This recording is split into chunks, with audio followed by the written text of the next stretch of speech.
Welcome to Cinema Sanitas, which in Latin sanitas means to heal. So this is cinema that heals.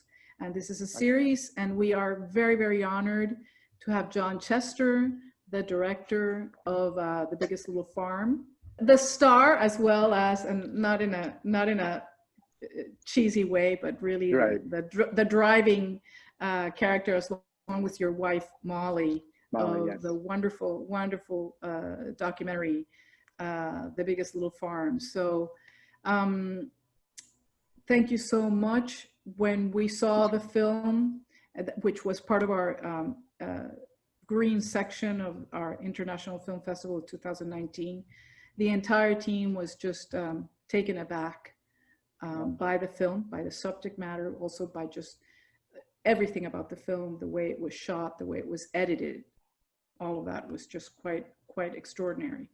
So I would want to start asking, when, because you didn't go into this dream that you both had, knowing that you were going to make a film, right?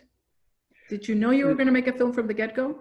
No, I remember, I mean, I was completely comfortable with this idea of walking away from the industry and, you know, dedicating my life, and my wife and I both dedicating our lives to the farm. And I remember people who knew me saying, wow, you should really make a film about this. And I remember feeling so resistant to that idea because it just felt like, well, like, why is it going to even be that interesting? And why would I do that? Like, I walked away from that business, and that just feels like a stress. And so what I did do is I kept shooting stuff, and I had interns here that were working with me on the farm that also knew how to run cameras. And so I would just document little moments, and then with increasing sort of intensity to year 5. And at year 5, I realized I saw this complete transformation and this return of wildlife that was predating on pest issues and soil issues that we were having were suddenly sort of being turned around. And I'm like, oh my gosh, this is unbelievable. I never thought this could actually happen as Alan said it could. And that was the moment that I said, I'm going to spend the next 2 to 3 years really focused on, you know, creating essentially the structure for the story that became the movie. Yeah, and how long did it take you to edit this film? If you were shooting for so long.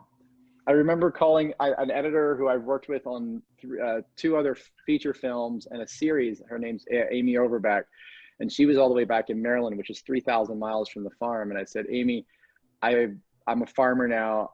I know we haven't talked in a while. I have this film. I'd love for you to come do it. I don't know how long it's going to take. And there's 90 terabytes of footage. She was like, oh, wow. So she ended up moving out here. It took every bit of a year and a half of editing. Wow. Wow. It was a long process, but you know, we crammed, you know, essentially 8 years into 90 minutes. And that is, you know, that's a no small feat for an editor. No, not at all. And yeah, having to let go of so much, possibly. So much. And so, right here in the barn, like this is my office here, and right behind me is another horse stall that we've turned into the edit room. And so she was right here editing in the barn while the fires were happening. Like the scene in the movie with the fires wasn't even a part of the movie. It was happening while we were editing the film and still shooting other little stories. But for the most part, that was never considered until it happened. So she's running out of the barn with drives and putting them in trucks and driving off the farm to try to save everything. Yeah, yeah. It was a 4-dimensional experience. No, incredible. And yeah, you know, that ending, it's so moving. It's mystical. It's gutsy. You know, I think it's a very brave ending that you chose to go at it with that. And I'm wondering how have audiences reacted to that decision to end it that way? I think, you know, the fire scene, we never wanted it to feel like a gimmick, you know, but it was such it really, to me, it signified in a poetic way and direct way, physical way, the impermanence of life, that regardless of our intent and how well-meaning and intended we are, how beautiful something is, it does not make it, it doesn't make it fireproof. It doesn't make it impermanent proof. And that is the cycle of life that we have to become very comfortable with, and is the driving force of our existence, because it all turns back into the nutrients, the components, the building blocks of life for the future. And if you had to, I don't know if I could answer this question, by the way. I used to make films. But if you had to make an analogy, if you had to relate your experience with nature to filmmaking, have you ever thought about it? I think, as a documentary filmmaker, yes, because, the first thing you learn in documentary filmmaking is that, in a scripted film, the director is God, and in a documentary film, God is the director. And you have to allow the chaos that's unfolding, all the things that aren't working in the way you think the structure of something should go. You have to allow that into your strategy for capturing the truth, because it's always stranger, than fiction. And I think, I learned that through the process of editing the film. I wasn't portraying certain things in the way that they actually were being portrayed, because I hadn't become aware of myself and the process of the farm becoming what it was, to the level that the film became aware for me, and, that was a humbling experience. I always intended to be unflinchingly honest about my shortcomings as a person. But there were things that that revealed to me in the process of editing that I'm like, well, it's going to be a lot more interesting because it's true, but I had never even realized that fragility was there, or that insecurity was there.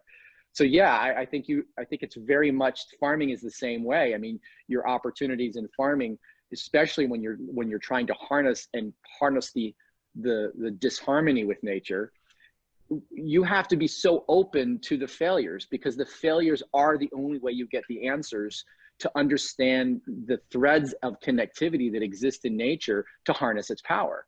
Like, you don't learn anything about natural law unless the thing that you set out to do fails, because it's too complicated. We can never assume we understand the interconnected, interdependent parts of it. So I think the processes are very similar.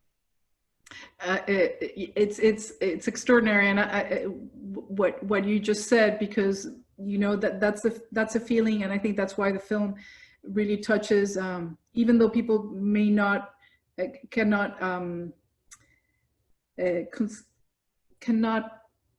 kind of define it, but it's exactly that. It's exactly, and there's an honesty to the film. You speak about humility often. I've read a couple of your interviews, and you speak about the humbling experience of dealing with nature and making documentaries, because sometimes you just have to, they take a life on their own, right? And I don't know, you said something like sometimes great films don't get made if you are too rigid with your original intent, or something to that respect. Not exactly, I'm super paraphrasing. That's pretty close, though. I think that's true. I think, in the beginning, like, I never knew when was it safe to call myself a director when I was in my 20s. I'm like, am I ever going to be able to tell people that that's what I'm going to do, that I'm a filmmaker? Like, when does that happen? And then it just sort of organically happened over time, where other people sort of give you that title, but you only feel that title when you've been through the war of making one and you've finished. Yeah. And you've learned that it's not about the creation coming out exactly as you envisioned. It's about your tenacity and your willingness to not give up in those moments of like failure, shame, and embarrassment. And the farming is the same way. I feel like I was never going to get the title of like farmer until I understood, or allow that to feel like I'm a farmer, until I understood that it wasn't the title doesn't require that you know the answers. The title of a farmer that's working with nature requires that you are willing to become curious at the moment of fear. So you actually utilize this humbling sort of version of curiosity as an antidote to fear, to learn what it's going to take to not quit, to not give up on this thing that is a mysterious force that is far too complicated for any one human being to understand. And I feel like that level of humility was something that we learned around year 4 or 5, where it just beat it out of us. And it's something that I'm reminded of every single day when I think I've got it figured out. And I'll even be telling someone on the farm, oh, I know how to solve that. We've done that. We did it for years. And then I find that biology of the situation has evolved, that fix doesn't actually work anymore. You know, I'm like, wow, okay. You know, so you really are, you don't know anything for sure, except that you know nothing for sure. You know? So then you surrender. Yeah. You surrender to the adventure of, and it's a continuous adventure. And you were speaking as we were starting before we went on about the fires right now and what's going on over there. You know, where we live, they were very relevant, very present in the news for a while, but then, you know, now they've taken a back seat to elections and all that jazz. So how is that going over there, and how is it working for you right now? So the fire season just started for our area probably about a week ago, in that like the wind conditions now are, this is our first Santa Ana wind effect, and it's blowing 35, 40 miles an hour today. It gets up to 80 miles an hour, and that's what happens from now until through December. But we've already had fires in California that have started way earlier than the season normally dictates. So, you know, we actually have, we have 6 of us that now are like wildland fire trained. We got a little mini fire truck. I mean, that's what a lot of farms are doing. We have a water truck and this little mini fire truck.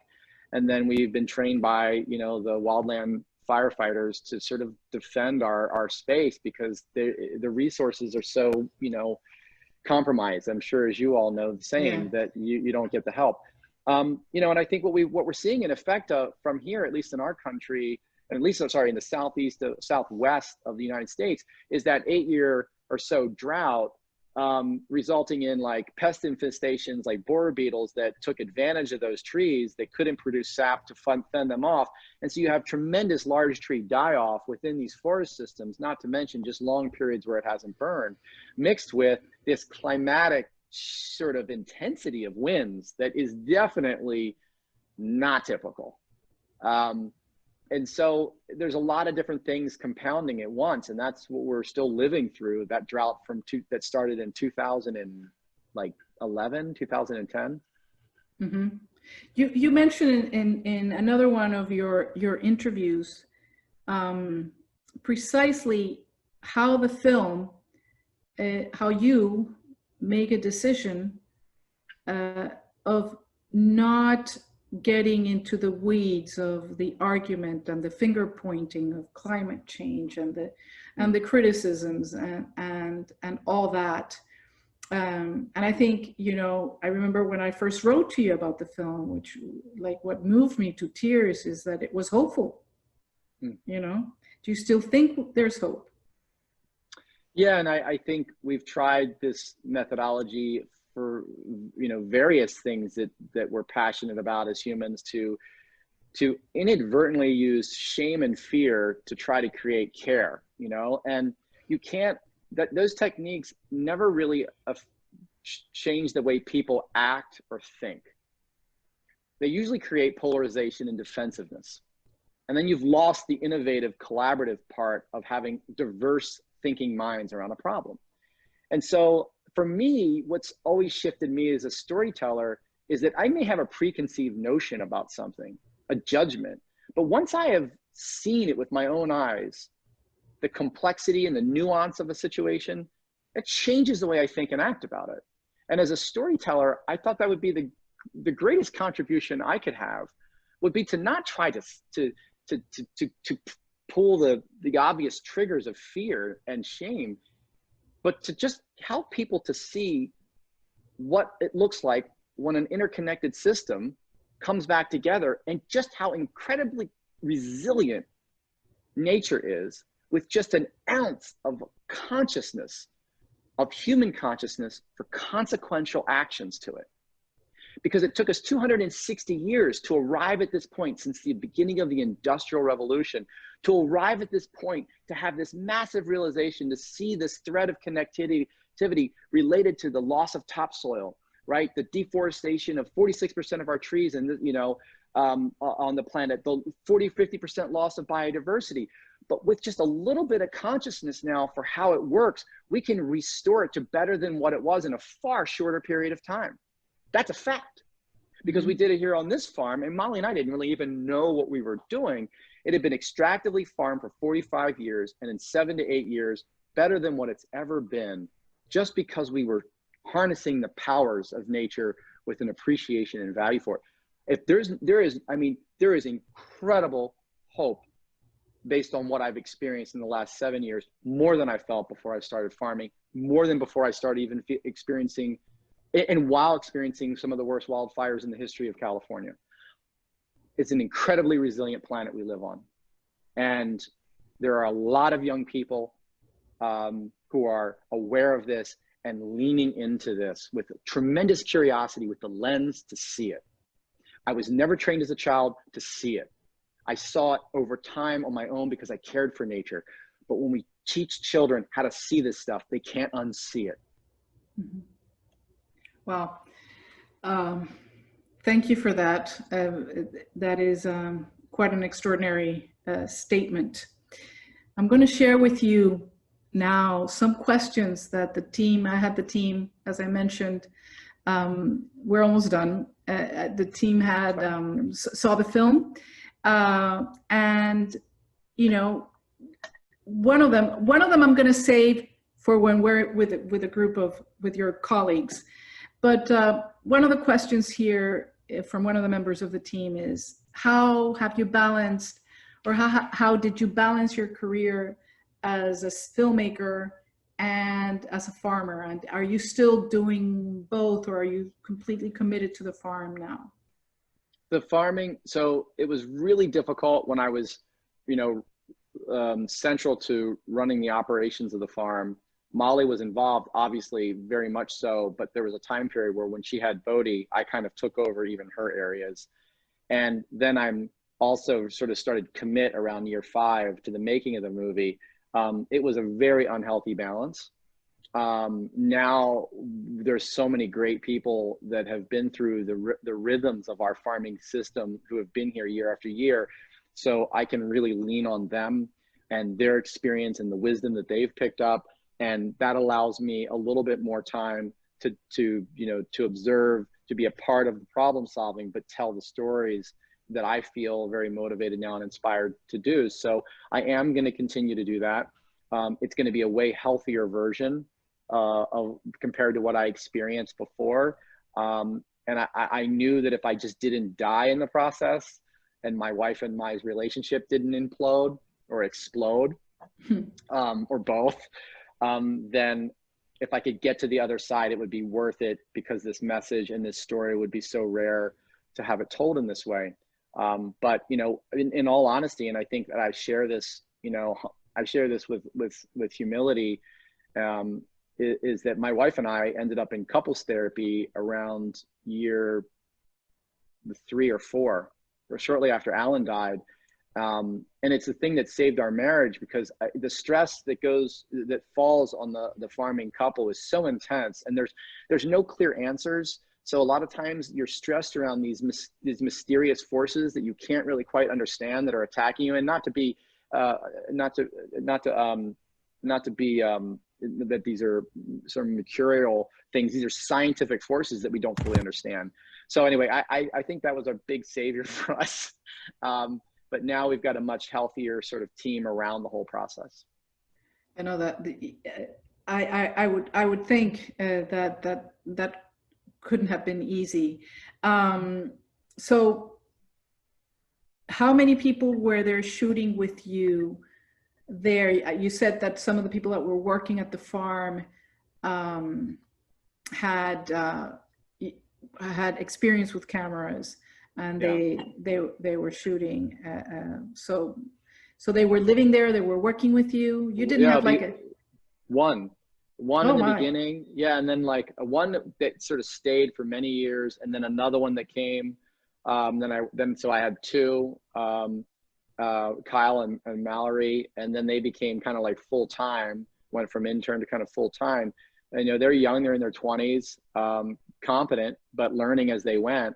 And then I brought in some professional operators, and the producer came in around year 5, around year 5 or 6 actually. And then I was able to kind of ramp it up to like maybe 3 or 4 people, including the editor. It was a very, very small team. And a lot of times the individuals that were here were farming and filmmaking. So they would just, grab a camera if something happened. And, I had this one rule. I realized that I was censoring them a little bit because I was in the midst of so much like truly embarrassment or anxiety over a medical issue with an animal. And I would just, don't film this. And I realized that if I kept doing that, we would never really have anything compelling. So I said, regardless of what I say, just back up 10 feet, hide behind a tree, and keep filming. And a lot of those moments end up being what you see in the movie. Yes, it's that was a great call. Yeah. I said, I had a moment of clarity. I said, I'll never, regardless of what I say after this meeting, don't listen to me. I have a moment of confidence and clarity right now. I'm just going to tell you I'm going to end this with a really silly question. How was it for you once the film, well, you saw yourself through the editing process, but to see this drama, real drama, and unfold in an editing suite, and then see it finished. How was that for you? And I mean on a deep personal level, not just seeing yourself in a screen like if you were Brad Pitt. That's not what I mean, but yeah. It's a good question because you're so in the middle of living through the stress of being of trying to make this life work as a farmer, that Molly and I sat back and had this moment. And it was really the one where we shared it with our crew for the first time, because we could see it through their eyes at the same time that we were experiencing it with them. And they had no idea that it was going to be that kind of film. And they were more like, I was more of a thing that was interfering with like trying to do something quick because I wanted to capture it on film, so it would slow the farming down. And we rented a theater. It was like a couple $100s to rent this movie theater, and we put all of them in the theater. And it was like, you just can't describe it. Like, we hadn't even realized ourselves what we had been through and what we had done with this team, and they were having that same experience. It was magical, magical. Thank you so much, John. I could sit here and talk to you forever. Well, thank you. Really. I appreciate being a part of this. This has been great. This is the first part. Now you're going to be sharing with some real like-minded people. I'll have many people said after they saw the film that all they wanted to do was just close shop and go off and start their own farm. I remember hearing that from people in the festival last year. So Can I just say something about that real quickly? That's it. I think that's what's happening, is that there's been so much, polarization and disconnection because of, coronavirus and political stresses and environmental stressors, that, for those of us who have built a life around meaning and purpose, that's great. And that's a rewarding life. But the thing that's missing is this connection oftentimes to each other or to nature. And there's nothing that satisfies that vulnerable connection and that need to feel a part of something than when you are, a steward of the land. And I think, meaning, purpose, and connection to nature, to me, is the triangulation for a life worth living. And I think that's the movement that we're all sort of you know, amidst right now. Well, since you mentioned the word of the moment, do you believe, or have you ever sensed that perhaps this whole traumatic, very, very sad and impactful virus, could it be helping us to think this way at a deeper level, perhaps? Could it be making us? I mean, there's the circle of life does not exist. The life is an 8, and the process of the 8 defines how soil systems work, and everything that we experience as humans is reflected in that process. There is the birth stage that comes up, forming the top part of the 8. And at some point we deliver our genius, our purpose unto the world. And then the wilt stage begins. And that's the entering of the death stage. And the wilt is really about the returning of the wisdom back to the things that need it, that are now coming up through the ground. But then eventually the wilt stage, which is the death stage, ends at the cross section, goes underground. And then now everything is decomposed and ripped apart. And it feels like chaos. And that's what we're going through now. It's being ripped apart to its most basic form, so that each individual form, each individual nutrient can again remember its genius.